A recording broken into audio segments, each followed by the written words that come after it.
Good morning, traders, and welcome to the live stream. My name is Charles Gough. I come from a community called PirateTraders, where we are focused on the ES, the NQ, and how they move through the two-way auction process. I appreciate you guys being here today. So, as always, we like to start the week giving ourselves what Jim Dalton calls a top-down approach to the market. That is to say, by zooming out and taking a look at the market from a longer time frame, we can get a context to make sense of what could happen intraday. So I'm going to start by zooming out and looking at the longer time frame. Then I'm going to give you a step-by-step playbook for how to handle whatever happens today and how to carry that information forward for the rest of the week. So let's jump into it. So first things first, we're going to start zoomed all the way out on the monthly candle. There's not a lot to be gleaned from the monthly candle, except for the fact that we are very, very close to, or we were anyway on Friday, very, very close to last month's low. So the monthly time frame is doing what we call one time framing higher, meaning it is consistently making higher highs and higher lows. It has been for the last 3 months. As long as that momentum continues, we should assume that momentum will continue, right? If this month we can stay above last month's low and make a new all-time high, we should assume it's going to keep going next month and so on and so forth. As long as the market continues to one time frame, we should assume the market is going to continue to go higher. However, if we get below a monthly low, that is a sign that the momentum on a much longer time frame, on a multi-month time frame, has come to an end. So in the same way that you can see moves on a multi-month time frame are very large moves, balance or reversals on a monthly time frame can be very intense as well. So if we zoom out here a little bit and we just look at this in context, what happens when the market is one time framing higher and then it gets cessation? It gets the end. Well, here's one time framing higher where we got cessation and it led to a large pullback in price. Here's the market one time framing higher on the monthly time frame where it got cessation, and then it spent 3 months going sideways. Okay? Here's the market one time framing higher on the monthly. It gets cessation, goes sideways for 2 months. Breaks out, goes sideways for 3 months, then gets this, 6+ month pullback in the market. Here's another one. Market is one time framing higher on the monthly. It makes that new monthly low, cessation of the trend, goes sideways for the next 2 months after that. Okay? So when the market has momentum on a monthly time frame and it gets cessation, it can lead to either the market going sideways for multiple months, like right here, or a large pullback in price, like right there. So right now, at this moment, there's nothing to do with this data, but we want to be well aware of last month's monthly low because that is an area where things will change. If we dip below 62.26, it means we're either going to go sideways for another month or two, or we're going to get a large pullback with price. So that is a piece of data we want to be aware of.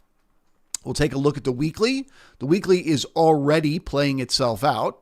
Okay. So we had momentum up on the weekly. We got cessation. Now we're going sideways on a weekly basis. Okay. So on a weekly basis, the market is in balance right now. It is not trending lower yet because we haven't made a new low this week below last week's low. But if we do, which is getting below 62.43 at some point this week, that increases the odds that we need a larger pullback with price. So we were talking about this last week on this very live stream, that when the market gets itself overly, long, overly fast, there's 2 ways it can balance off that excess, that momentum.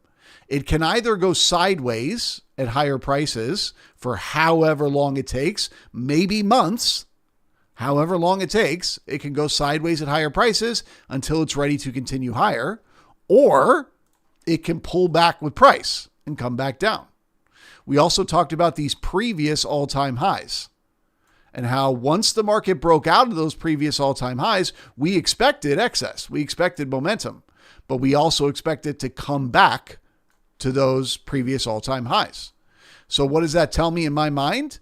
That if we get below 62.43 this week, there's an extremely high probability we're heading down to 61.60. Okay?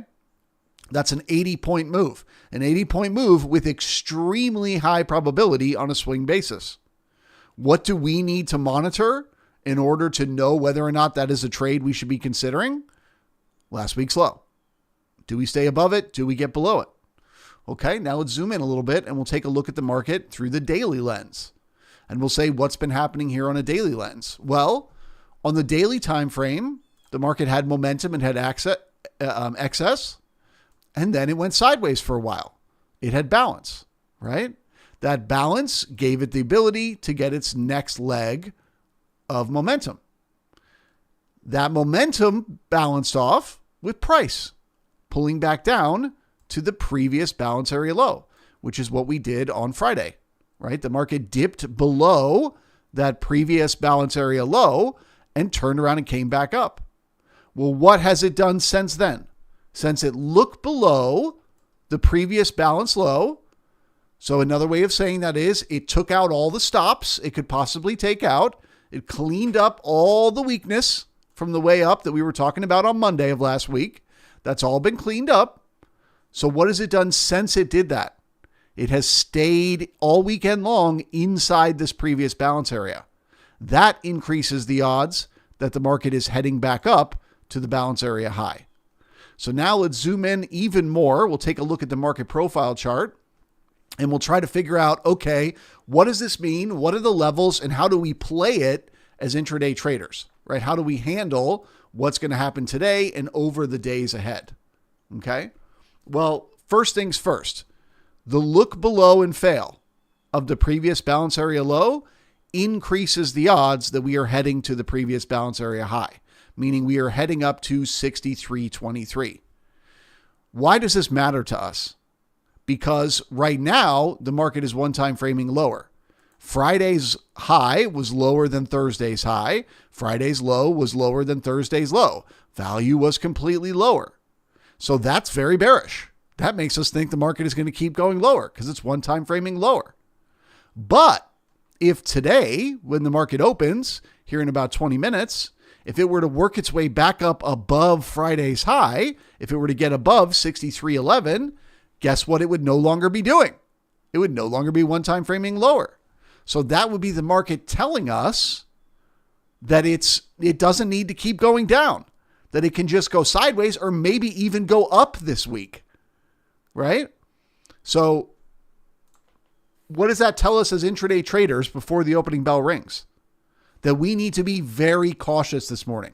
We could make an argument that the market is going to find resistance around 63.05, turn around and head down, and we're going to fucking crash and burn and we're going to fall.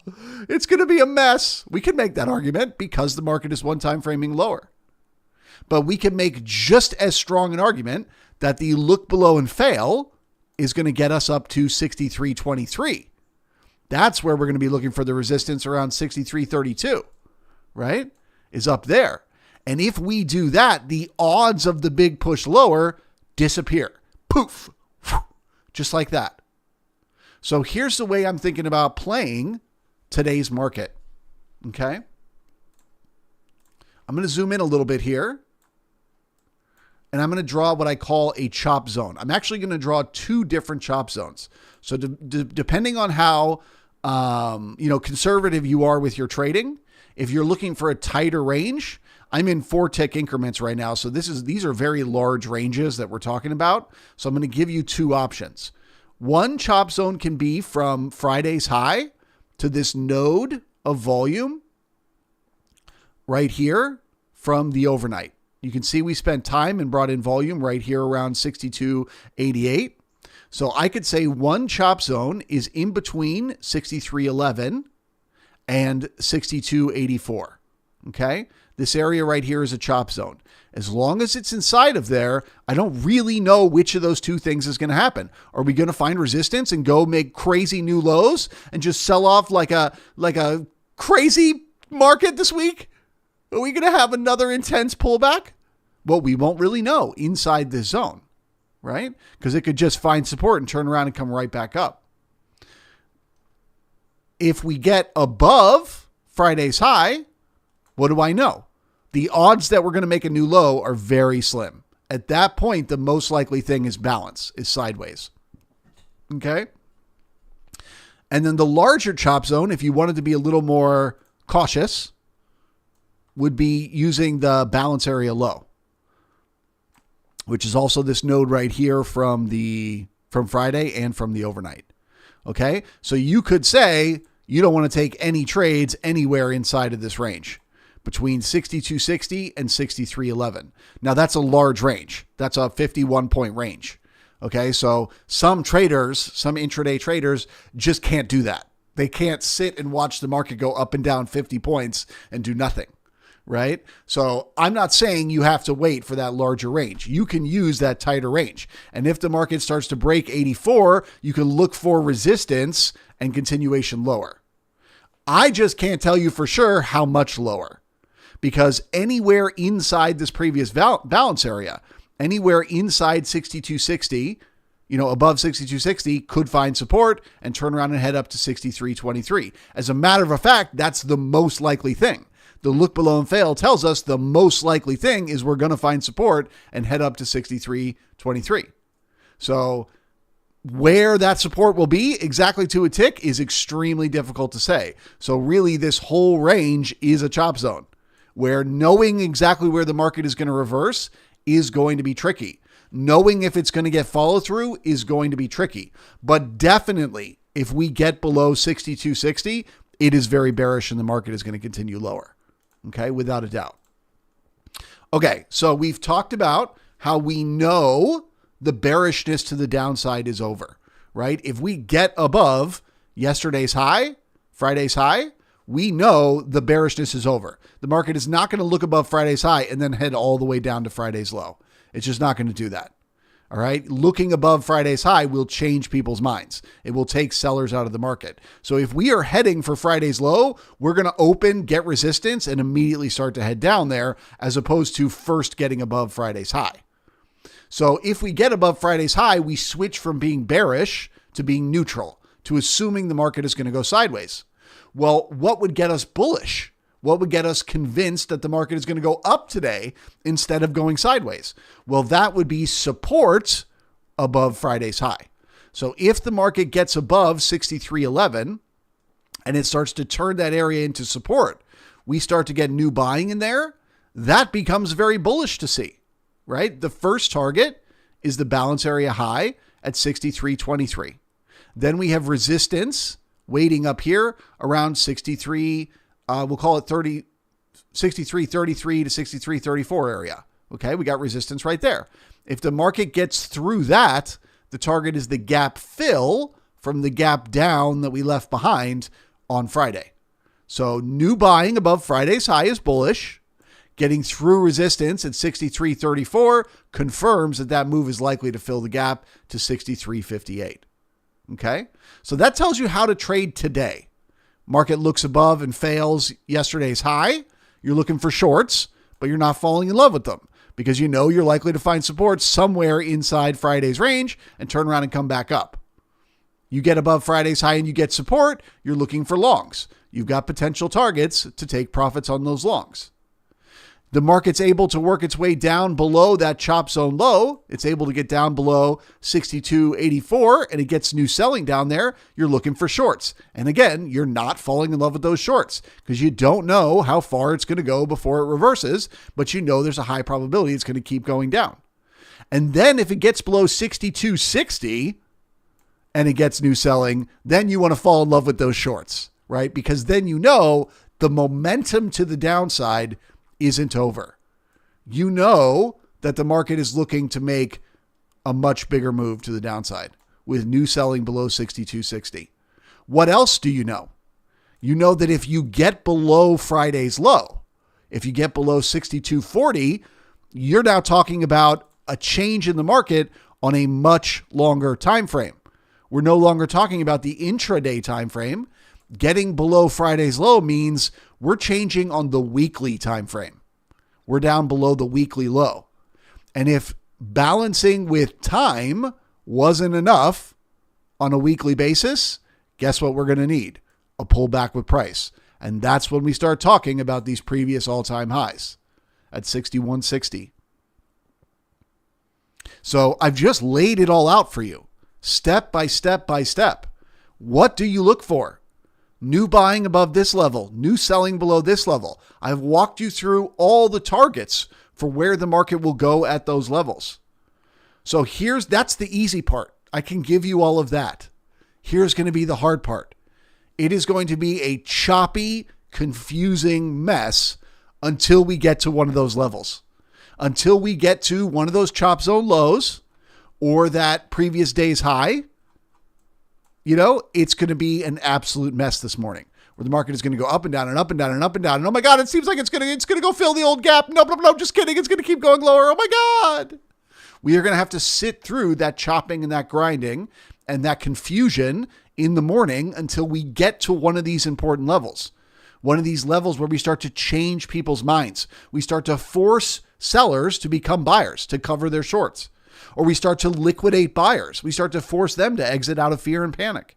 Until we get to one of these levels, we have to accept that the market is going to chop. And like I said, it might be a 50-point range. They might drive us mad all day, just going sideways. Reversing out of nowhere, going up. Oh my God, it's going to the moon, reversing out of nowhere. It's going to be one of those days. Okay? And so we must be psychologically prepared to be disciplined.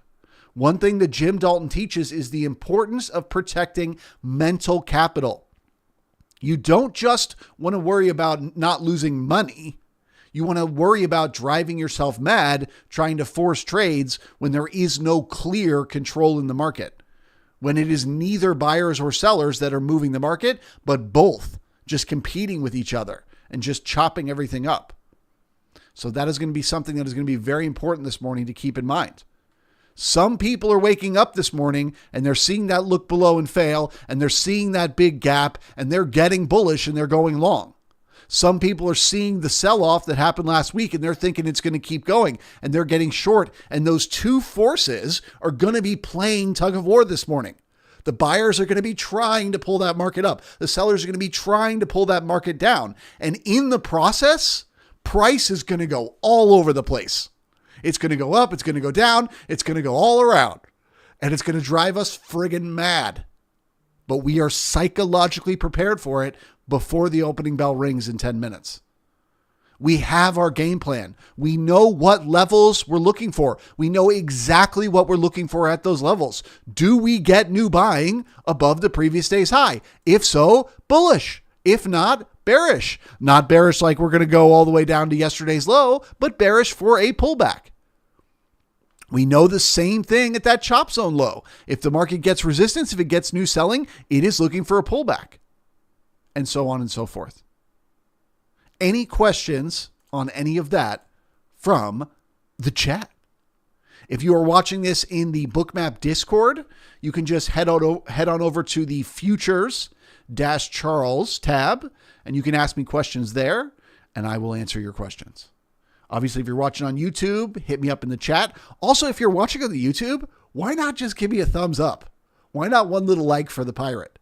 Just to say, good morning, happy Monday. You're cool, Charles. We like you. Let me get that thumbs up.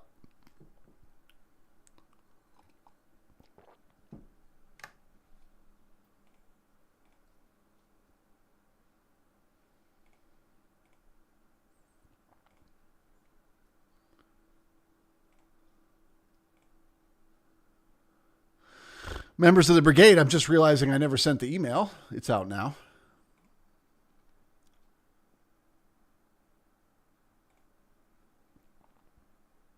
Monday, it's too early for me. My brain ain't started yet. It's too early for me. Good morning to Trader. Hanging out in the Discord. JS is here. Good morning to you. Billy K in the house. Crypto Rider is here. DNK, welcome, welcome. Tom. He says, hello, it's a new confusing day. Yes. It is confusing because anything can happen. You know, market could go up, down, or sideways today. If I had to guess right now, I think it's going to be a sideways day. I think the market's going to get above yesterday's high. It's going to try to go higher and it won't be able to. It'll come back down and then we'll just go sideways the rest of the day. But obviously I have to wait and see because anything can happen. Mark is here. Just got that email out. Thank you, Jason. Sniper Trader in the house. Good morning to you.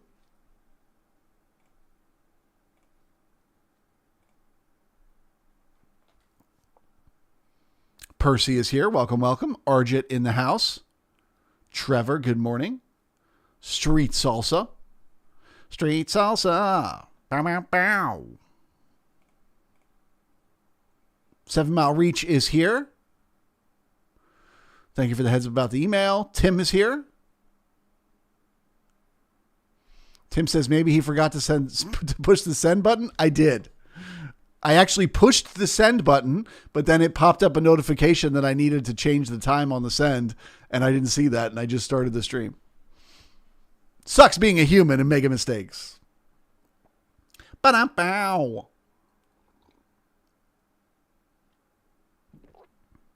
18 Siri, good morning to you. Laura is here. She gave me the thumbs up. Appreciate you. Grizzly Bull in the house. Tom says, do I have a playlist of sea shanties? No, but I should. I don't even know a sea shanty. Except for the like the Dropkick Murphys. You know, I know a few of their songs, but other than that, I don't know any sea shanties. Ozzy Importer says, what are your top scalp setups?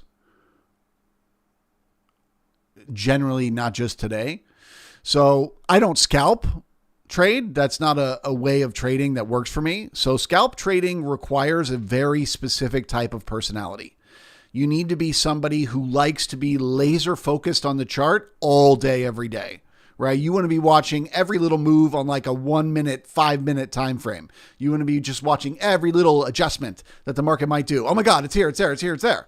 And to make money as a scalper, because if you use tight stops, if you have a stop that is 2 points away from your entry or 4 points away from your entry, you are going to get stopped out a lot, right? That is just the nature of the market. The market can move 5 points up or down without changing anything, just easily move up or down 5 points. So if you have a stop that's less than 5 points away, you're going to get stopped out all the time. So to be a successful scalper, even if your take profit target is only 2 points away or 4 points away or 5 points away, you still have to use a much wider stop if you want to have consistent results. So what that means is not only do you have to be laser focused on every little move that the market makes all day, every day, but you have to risk way more in every trade than you take if you're wrong than you will win if you're right. And so that requires that you have an extremely high win rate, that you're right 80, 90% of the trades that you take, because the losing trades will cost you 2 or 3 of your winning trades. You'll give back your profits from multiple trades on one losing trade. So you have to win most of the time. Both of those things I am bad at. I am bad at winning most of the time. I do not have a 90% win rate with my trades. And I am bad at being laser focused on every little move the market makes throughout the day. So I don't scalp. It's just not something that I do. Now, there are 2 different setups that I trade, which, you know, are close to scalp trades in their nature. One is called a one-time framing trade. So that is when the market is trending in a certain direction intraday. So the way that we measure that is, first, we break the initial balance high or the initial balance low. That is when the market begins trending. It begins one time framing. And from that point on, so let's say that happens in the C period, from that point on, if the market comes up to the high, if it's one time framing lower of a previous TPO, or it comes back up to, or comes back down to the low of a previous TPO, if the market is one time framing up, I can go long or short at that very exact level. So let me just see. There wasn't one on Friday, but I'll try to use it as an example because the market isn't open yet. Yeah, Friday doesn't work because we spent the whole day inside the initial balance. So that one's not a good example. Yeah, let's look at Thursday from last week. Okay, so Thursday, the market started one time framing lower in the C period. So if the D period had come up to the C period high, I could go short with just 1 point of risk at the C period high. And the target would be coming back down through the C period low. Same thing in the D period. Same thing in the E period with the D period. Now, in this case, that trade would have been stopped out. It wouldn't have been profitable. But I could have gone short right at the D period high in the E period with 1 point of risk. And then if the market had, found resistance there and continued lower, it would have been a profitable trade. Much like the G period right here, where you can see the market came up to the F period high, and then it reversed without going a full point above. Okay. So now that wouldn't have been the trade because we already got cessation, but just as an example to kind of visually show you what it looks like, that is a trade that I can take that is like a scalp. Another trade that I can take that is like a scalp in a very particular market, which is what we call a market being pinned, which is when the market looks like this right here, and it's got these super tight ranges. I can take what are called bot reversal trades, which are basically trades, the same idea. I take trades where it reverses at exact levels. So this won't look right now because I'm in 4-tick increments, and on these days I would have been in 2-tick increments. But again, essentially, I can go short at a previous TPO's high using 2 letters as my stop, or long at a previous TPO's low using 2 letters as my stop. So that would have worked, at the high and the low in the C period. It would have worked at the high in the E period. It would have worked at the low in the E period. If you're using the A period low, it would have worked at the high and the low of the F period. It would have worked at the high of the G period if you were using the D period high, and so on and so forth throughout the day. You can see the market reverses a lot right at those previous TPOs. That is what happens when the market is pinned. But that's a very specific type of market. We are not pinned right now. So that is not a trade setup for today. If you want to learn more about these trade setups, how they work, when to use them, and why, I teach a workshop called the Mastery of Markets and Minds Workshop. You can find it at marketsandmind.com. And I got one coming up in September. You can sign up for right now. You can save 10% if you use the promo code Bookmap. Okay, the market is open. So what are we looking at? We're looking at a chop zone. We are assuming the market is going to go sideways between Friday's high, 63.11, and this node of support down here around 62.84. Okay. If we get above yesterday's high, that takes away the bearishness from the market, and it increases the odds that we're either going to go sideways or higher today. If we get below the chop zone low, it increases the odds we're going to pull back, although not necessarily all the way to Friday's low, as we have a lot of support around 62.60. Let's see what happens. Again, my guess for today is balance. I think it's going to be a sideways day. But if we get new buying above Friday's high, that is a sign they're looking for the gap fill up to 63.58. So I can get bullish up there with new buying. But as of now, that is not my vote. As of now, my vote is sideways.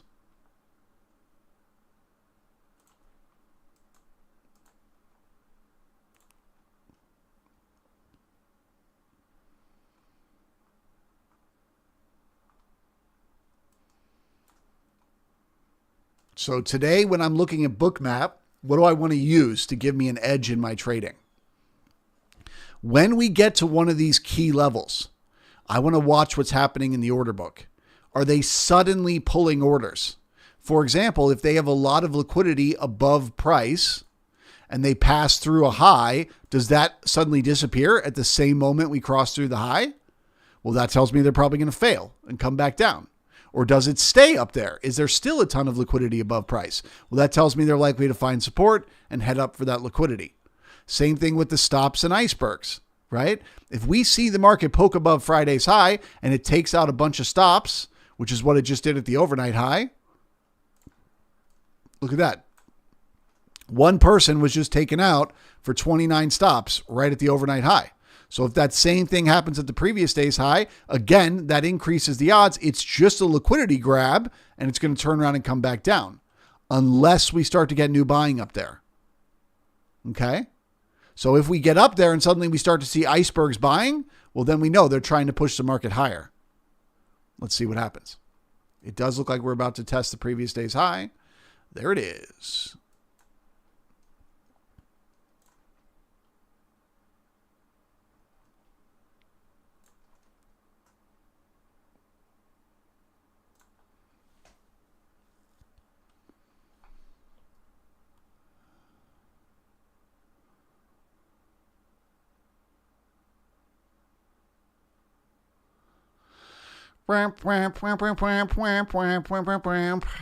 Moments away from breaking the high. There we go. Okay, so now we are above Friday's high. So what does this tell us?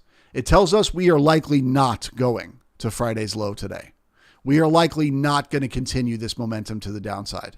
Now, we may just look above this high and fail and come back in, which is bearish intraday to pull back down into Friday's range, but it's not bearish on a daily time frame anymore because we're back inside that old gap. So now traders are going to start going long purely for that gap fill to the upside. So we're going to take some of that bearish momentum away from the market. We're also still taking out stops to the upside. So that means we're going to keep poking until we can't take out any more stops. So this is the moment of truth. Can they now turn Friday's high? We'll call that anything above 63.08 into support. If they can, we're bullish for continuation higher. If they cannot, we assume they're heading back down through the opening price at 63.02 and looking for continuation to the downside. So I would essentially describe myself as bullish above 63.08, bearish below. As long as they hold support here, they're going higher. If they fail, they're pulling back.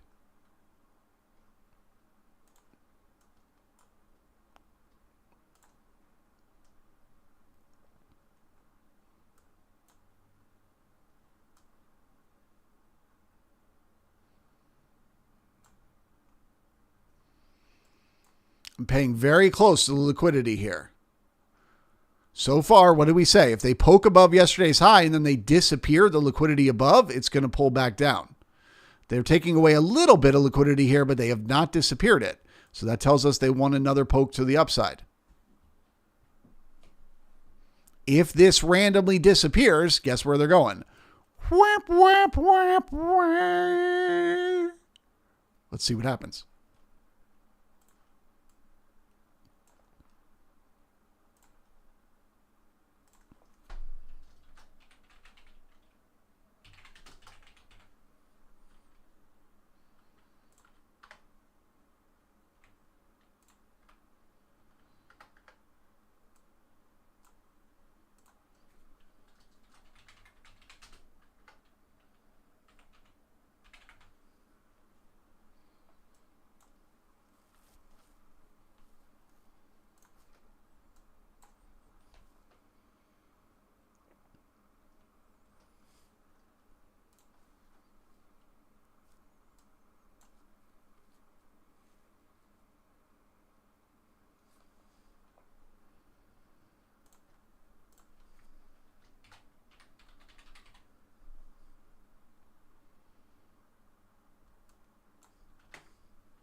Javier, good morning to you. He says, nice analysis, how to sign up for your email. You just got to, there's a link at the top of the screen, piratetraders.io/join. And you become a member of the Brigade. So you get an email from me every morning. I was late to send it out this morning, but you get an email from me every morning, which tells you how I see the market and what are the targets for taking for profits on trades. And then you get access to a live stream like this every single day. So I do this live stream for the first hour every morning for Brigade members. And yeah, you can come hang out and ask questions and watch the market live with me every day.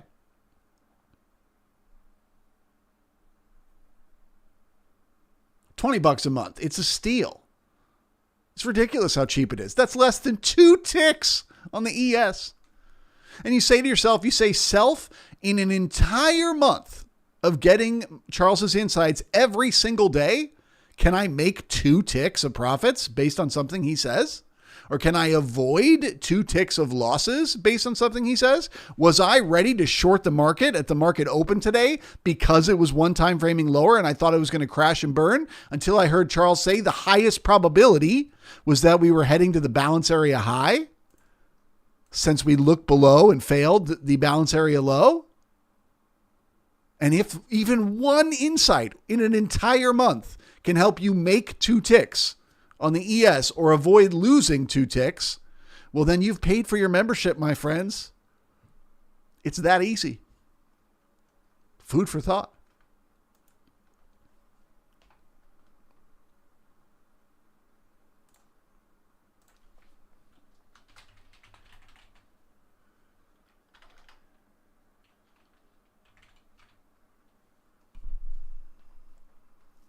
Okay, so I'm going to mark some levels for resistance above us. The first one is right here around 63.30. The next one is going to be up here around 63.40. Yeah, 63.30 and 63.40. They're not usually round numbers like that. These are not resistance levels to short the market because right now we are above the previous day's high and we are bringing in new buyers, which is bullish. These are just levels to look for the market to get resistance and come back in to test the support once again. But we could blow right through them if the momentum to the upside continues. So they're not for selling. They're just for looking for a reversal back into support. We still have not properly tested yesterday's high for support. So we are likely to find resistance and come back down. Let's see what happens.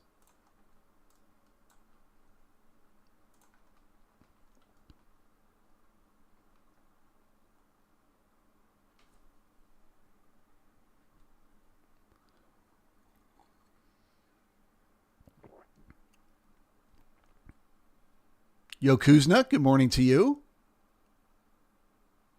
Owen says he understood everything easily.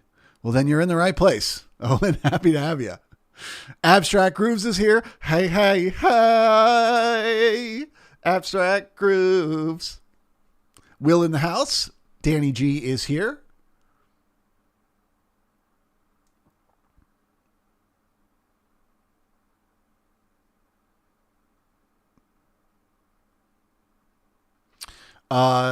Trip Candy says he said it will chop, end up, it went long. You were not listening, my friend. I said there is a chop zone, an area where it is likely to chop, but if it gets above the chop zone high, we look for a look above and fail or a look above and go of the chop zone high, which is the previous day's high. We'd looked above it. Okay. So now we're saying we're no longer bearish. We no longer think the market is going to get below Friday's low today. And we're saying we are going to buy support if it can hold the support. Right here in this area, we're going to go long. And if it fails, if it doesn't hold support, we're going to go short for the move lower. You guys drive me crazy when you feel like you have to take a trade the minute the market opens. We're 11 minutes into the trading day. There's another 7 hours ahead of us. You don't have to force trades the moment the opening bell rings. You can instead use your brain parts to understand what the market is doing, then look for the high probability trades. The trade right now that is the best possible risk to reward is either going to be long in support with your stop below the level I have marked as my bullish above level. So you only have to risk a couple of points for a humongous potential reward if we fill the gap above, or a short. Once the market passes through that level, let's say that support doesn't hold, the market comes down, then you can look to sell and you can use the current high as a stop, targeting a move down towards the balance area low, 62.60. But no one on planet Earth can tell you which of those things is going to happen. No one can tell you if that support is going to hold and it's going to continue higher, or it's going to fail and it's going to pull back down. But what they can tell you is what to look for and how to enter trades once you see it. That's what I do. So the market is chopping as I predicted. It's just the first chop was to the upside. And when we get some resistance and we come back and we test that support, we'll know whether we're breaking out or not. But Charles, I want to know what to do in the first 11 minutes of the day. Well, good luck to you. I'm not a scalper. I don't trade like that. I wait for high probability opportunities where my risk is always less than my reward.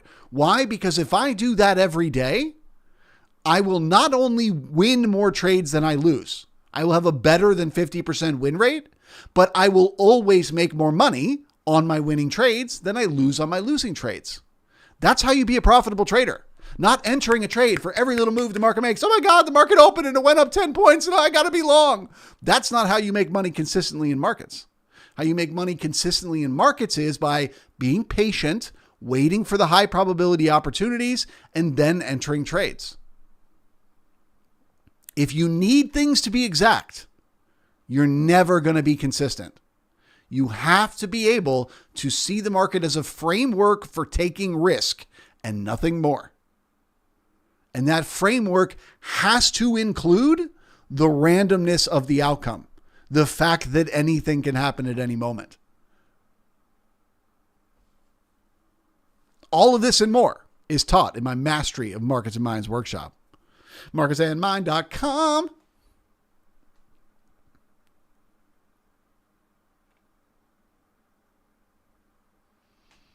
Ozzy says, what app am I using for market profile? It is called Window Trader. You don't have to use Window Trader specifically. Any market profile software will do. You do have to use Bookmap specifically for the order flow because they're the only ones that have their proprietary stops and iceberg settings and all of this type of stuff. So you do unfortunately have to use Bookmap for order flow, but you can use any software for market profile.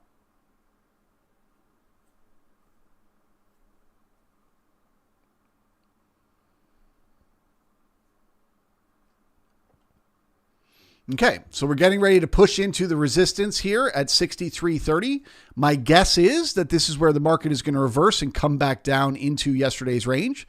As I said, to me, this isn't a short because the momentum is to the upside right now. So you don't fight momentum, but this is where if you're long, you might consider taking profits or partial profits in case the market reverses back down. Or at the very least, if you're long, move your stop above your entry. Nothing wrong with staying in a long. I'm just saying this is where we potentially run out of steam and come back down. So food for thought.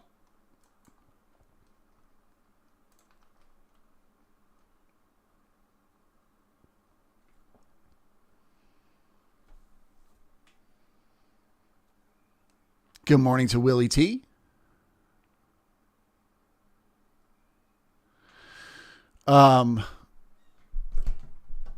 Nuzo says, what is 59 in the green?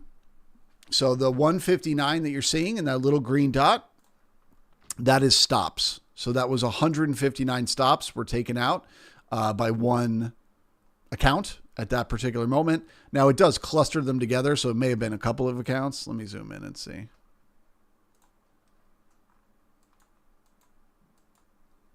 Nope, that was one account. Yeah, so some poor schmuck got taken out by 159 of their shorts were taken out there. when we cross back through the balance area high. So they made a bet, likely on Friday, that the market was going to continue lower. And when it looked below and failed, they weren't smart enough to move their stop below their entry. So it came back up and took out their stop. And the market's going to keep going up right now over the next 5 minutes, 10 minutes, 15 minutes, 20 minutes. It's going to keep going up as long as we keep taking out stops like that.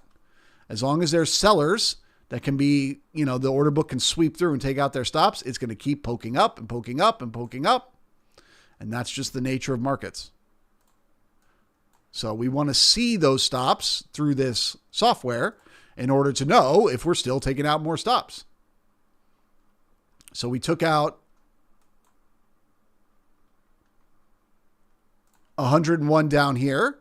We were able to take out 159 here. Just now, we were able to take out 400 up here. So as long as we keep being able to do that, as long as that keeps working, the market's going to keep going up.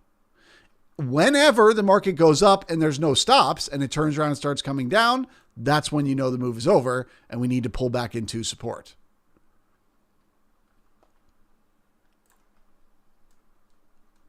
And you have to have the full MBO bundle with stops and icebergs in order to get that access to that.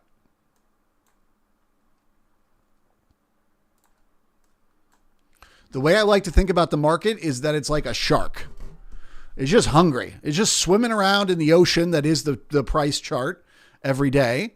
And it's just looking for food. And its food is liquidity. Now, sometimes you can see, sometimes you can see that liquidity. Okay. Sometimes when you zoom out, you can literally see liquidity in the chart. And it's these big, yellow and orange boxes and stuff like that. That's liquidity. But other times you can't see the liquidity because they're stops. And stops you can't see by their nature. A stop is being held by the broker until the market gets to that price level. Then they enter that order into the order book. So we can't see where the stops are ahead of time, right? But somehow this shark, it knows. It can sniff out that blood. It just knows where the liquidity is. And even if you see a great big yellow, orange, thing below that makes you think the market should come down, the market knows if there's stops up there and it'll go up and it'll take out those stops. And if it takes out those stops and it smells more blood in the water, it's going to go up and take out the next set of stops and so on and so forth. So you can't predict when stops will be taken out, but you can with Bookmap observe when it happens and then recognize the behavior. And if you see the market make a poke up and there's no stops up there, guess what? Where's the next liquidity? Where's that shark going next? It's going back down, right? Because it just wants to fill as many orders as it possibly can, up or down, at any price level. It doesn't care. It just wants liquidity. It's bloodthirsty, and it will go wherever the liquidity is, whether that be stops or that be orders sitting in the order book. So right now, this shark turned around. It took out these 400 stops up here at 63.30, and it turned around. And now where's it swimming to? Well, this big node of liquidity down here at 63.21, right? But what are they doing as the market is starting to come down? Just in the last minute, what are they doing? They're pulling those orders. We're now getting less and less liquidity. So this shark is like, is it really worth the swim all the way back down there? Or is it easier to poke back up and take out the next set of stops up here? If this disappears, it's going to turn around and head back up for those next set of stops. If this stays, it's going to come back down to 21 to fill that. And that's all it does all day, every day. It just looks for liquidity and it fills those orders because it's a hungry shark with an excellent nose for blood.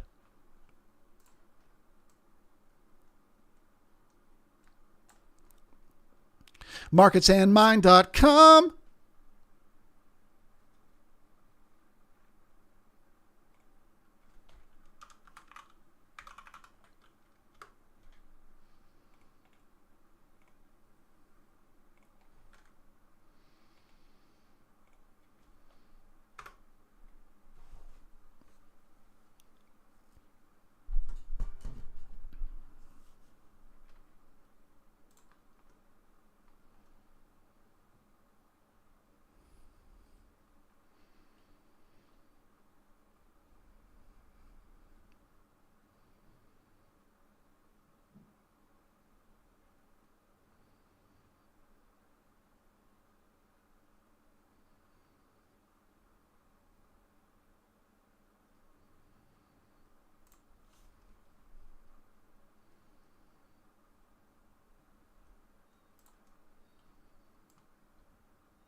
Any other questions from the chat? Any questions?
Okay. So what are we seeing right now? We are seeing the market is staying up at the resistance level. The resistance level isn't smacking price back down. So that shark isn't going for the bait down at 63.20. What does that mean? He's looking to take out more stops. Oh, look, he just took out another 200. Somebody went short once it started to reverse and he poked up and took them out. But he is likely to make another poke to the upside because so far each poke, he's gotten more stops. So he's looking for another poke up towards 63.40. Okay. So are we thinking, oh my God, this thing's going to the moon today? No. Why? Because when we look at the ticks, as the market is going sideways up here, what have the ticks been doing? They've been coming down. So that is a sign that the buyers, the people going long right now, are more shorts exiting, more old business getting out of their contracts than new money buyers entering. And so shorts exiting is positive pressure for the market. We will get another push up, but it won't last all day because once they're out, the pressure goes away. All right. Once you've taken out all those stops, there's nothing left to keep the market going unless you bring in new buyers. So I'm now looking for a move up towards 63.40 and we will look for resistance there. Resistance there increases the odds of a pullback down towards where the halfback currently is, 63.19. And we just take the market one tick at a time. We take whatever the market tells us and we go with it. There was a very real chance at 33 we could get smacked all the way back down into yesterday's range. But instead, there's shorts that are covering up here. And so that shark knows it needs another swim to the upside to take out more stops before it comes down for the liquidity inside yesterday's range. This shark is hungry. And right now, swimming up is how he's filling his belly. But how long will it last? Well, not much longer.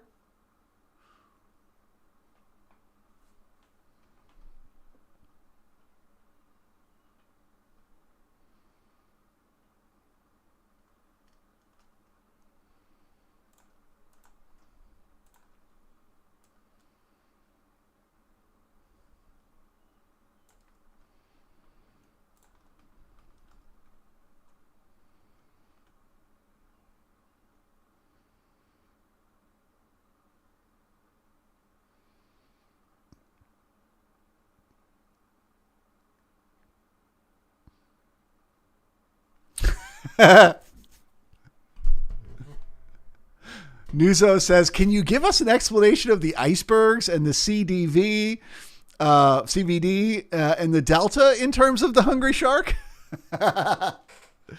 No, because these are all different things, right? They're all different things. So the shark is price. That's what the shark is. Literally, what price is the market currently at? At the moment, it's at 33.35. It'll move up to 33.40 or 33.43 or whatever it has to. Look at that. Just took out more stops. So it's going to keep poking up because it keeps taking out more stops. So the shark is just price moving up and down. That's what the shark is. Why the shark moves up and down is always just to fill liquidity. It is always just to get as many orders to change hands as it possibly can. Now, how does it do that? How does it get orders to change hands? Well, that gets a lot more complex, right? There's a reason why my workshop is 2 weeks long. It takes a long time to work through and explain every single one of these things and how they work and how they play together. Okay. But all of those things that you're describing are tools to recognize where the shark is going. What we call that is the auction process. So what is an iceberg order? Well, an iceberg order means that they're hiding their size. Okay. So let's say a large player wants to go long 200 contracts. He's not going to put 200 contracts in the order book right here. Why? Because the shark will smell it. The shark will know what it is, right? And so sellers will come down and then they'll reverse right before getting to that level. Why? Because that'll force that person that wanted to get long at, with those 200 contracts at that particular level, it'll force them to chase price and they won't get as good of an entry. So then all price has to do is come back down through that level. And guess what it's going to do? It's going to squeeze that buyer who wanted to go long those 200 contracts. So instead, what that buyer does is they just put one contract in the order book. That's it. Just one. But then they have a computer that works at a very high frequency that the moment the price fills that one contract in a fraction of a second, it adds another and another and another and another. And it just keeps adding until it gets however many contracts it wants to get. This iceberg here wanted to get 82 contracts. This iceberg here wanted to get 270 contracts. This iceberg here wanted to get 121 contracts, right? And so an iceberg is just a way for the market's participants to hide their size. It is also the way that high frequency bots operate. High frequency bots generally use icebergs because they don't want all the other bots. They don't want all the other computers to know what business they plan to do where, because then the shark's going to come for them. It's going to swim right by and eat them up. And that's not what they want. So that's how iceberg orders works. Now, in terms of delta, if you're looking at, cumulative volume delta, that is just a simple question of, are there more long contracts or short contracts, right? Are more people going long or short? Now, why does that matter? Because price moves based on whether there are more longs or shorts. If there are more longs, price will go up a tick. If there are more shorts, price will go down a tick. That's the way it works.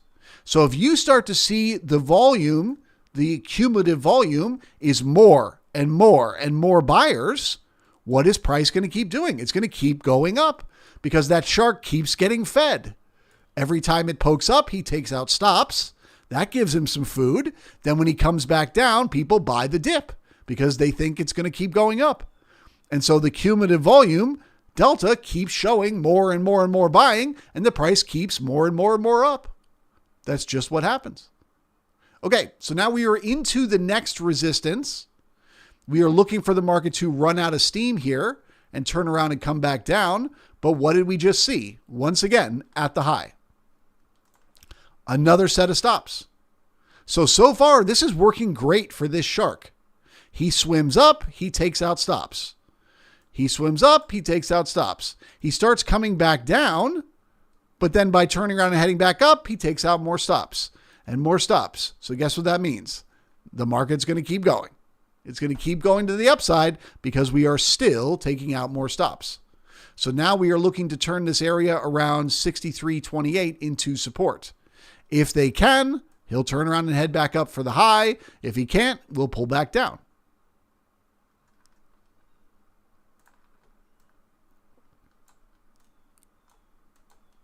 So the way that we think about the market is as an auction process. Buyers versus sellers, right? Think about an art auction. When the auctioneer says, start the bidding at 1,000, 1,000, 1,000. If somebody lifts up their hands, if there's even one contract of liquidity willing to pay 1,000, he's going to lift a bid. I have 1,100. Do I have 12? Do I have 12? Do I have 13? Right? That's the auction. The more people bidding, the higher it goes. until there's only one guy left willing to pay that price. Then what does it do? Turns around and starts coming back down. Then the bidding for the seller starts to the downside. So we're watching the market all day, every day, using the tools at our disposal to try to make sense of that auction process. Are we still bringing in more buyers? We don't care if the buyers, are going long because they think the market is going to keep going up all day. We just care, are there more buyers or sellers? But by recognizing, are these buyers that think the market is going to go up all day, or are they sellers? Are they just stops getting taken out? We can know this thing is not going to go up all day, right? So short term, over the next 5 minutes, 10 minutes, the market is likely to go up again because we're still taking out stops. But does that mean we're going to make it all the way to the gap fill? Not necessarily. Not until we pull back into solid support. With solid support, yes, but not if all we're doing is taking out stops. Not if all we're doing is cleaning up the order book.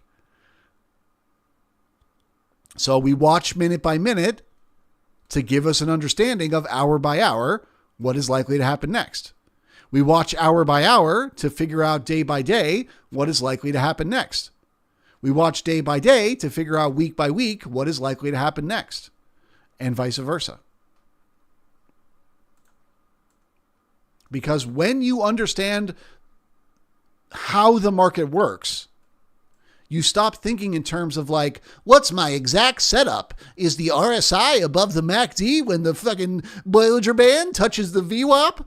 You know what I mean? It's like you stop thinking in terms of these exact things of like the market needs to go to this exact level and do this exact thing. And then I enter my trade, and you start just understanding what is the market doing right now and what is most likely to come next. And once you understand what the market is doing and what is most likely to come next, then you get to really start to have fun as a trader. Because then you can say, all right, how can I enter trades where I have the best potential risk and reward? How can I enter trades where I have the highest probability of this trade working out? When you can put those pieces together, you stop needing everything to work in some exact way. And you start to just watch the shark swim. And you start to say, where's that shark going next? How far is he likely to go? How fast is he likely to get there? That's when you have an edge.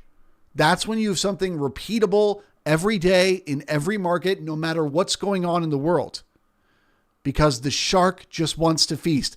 The auction just wants to go up and down. And you want to learn to measure that. I teach all of that in my Mastery of Markets and Minds workshop. I got one coming up in September. You might think about checking it out if you don't understand this stuff. You just head over to marketsandmind.com. You scroll on down. You click on this image, or you click on this sign up now button, or you read all these reviews of previous students and how much they appreciated the course and how much it changed their trading. And then you come down here and you click that button, or you click that button, and you sign up for the course. Now, if you sign up right now, I got an early bird special happening where you save $75 as long as you sign up in the next couple of weeks. You can also use promo code Bookmap and save an extra 10% on top of that. That's as cheap as it's going to be. It's never going to be cheaper than this. On top of all that, I offer a money back guarantee between now and September 6th. So if you sign up to take advantage of the early bird pricing and using the promo code Bookmap, and then, a couple weeks from now, you're like, I decided I don't want this anymore, I'll just give you your money back. As long as you email me and let me know before the course starts, I'll give you your money back. So you can lock in the early price without any real risk, because you can always just ask for your money back and I'll give it to you. But I have a feeling, and I know this sounds like a sales pitch, but I don't mean it to. I have a feeling if you signed up for the workshop right now, and then you signed up for the Brigade, you went to PirateTraders and you signed up for the Brigade by clicking right here. This is only $20 a month. Over the next month, as you watched me make my analysis day in and day out over and over and over again, and you saw the market play out in the way that I'm describing, you're going to be very, very happy that you signed up for this course, because you're going to say to yourself, I want to learn to be able to read the market the way this guy does. I want to be able to understand, where is the shark going next? Where is the blood in the water? And that is what I teach. So I hope to see you all there in the workshop. If you guys have any questions for me that I missed in the chat today, head on over to the Bookmap Discord and go to the Futures-Charles tab. Trader was the only guy hanging out there today, but if anyone else wants to ask me any questions, feel free to do so there, and I will be happy to get back to you. As far as what I expect for the market moving forward, as I said, I'm now looking for a bounce either at 63.31 or 63.28 to head back up and make a new high, because we are still taking out stops, so they're likely to keep going. And then if that support doesn't hold, I'm looking for a pullback into yesterday's range. So basically looking for a pullback to yesterday's high at 63.13. If the market holds yesterday's high, if it comes in here and it finds support in here, then the shark is heading for the gap fill. Okay? If it comes back in here and it finds support around yesterday's high, it's heading all the way back up for 63.58. If it comes back in here and it can't find support, it's heading back down into yesterday's range, and we will likely go sideways for the rest of the day inside yesterday's range. Or I would say, in between 62.60 and 63.23 inside that area. Now, as of this moment today, I think this is probably the most likely. We're probably not going to find support, and then we're going to go sideways the rest of the day. But if they are going to keep going higher, this is the way you start it, right? You start by getting short covering. That's what this is. All these stops getting taken out are shorts covering their stops. The next thing you do is you bring in buyers. If they can do that, if they can bring in the buyers, either literally right now at 30, down here at 19, or down here at 14, if they can bring in the buyers at any of those levels, they absolutely can keep going the rest of the day, and we can get momentum to the upside. If not, it'll be a sideways, boring day. So then you say to me, okay, Charles, thank you. You just told me how to handle today. How do I handle the week? How do I handle the rest of the week? Well, pay very close attention to Friday's low. As long as we stay above Friday's low today, the market is more likely to go sideways in the days ahead than to go lower. If today or any day this week we get below Friday's low, look for a larger pullback in price. And 61.60 is the sweet spot to me, where the market is likely to go. So if it gets below 62.40, look for a move to 61.60. With that, I will say goodbye. I wish you all the very best. If you are a member of the Brigade, head on over to the live stream. Time for us to set sail. And if you're not, well, keep living your life, guessing based on MACD and Germains and we'll see you next Monday. Thank you very much. Goodbye, everyone.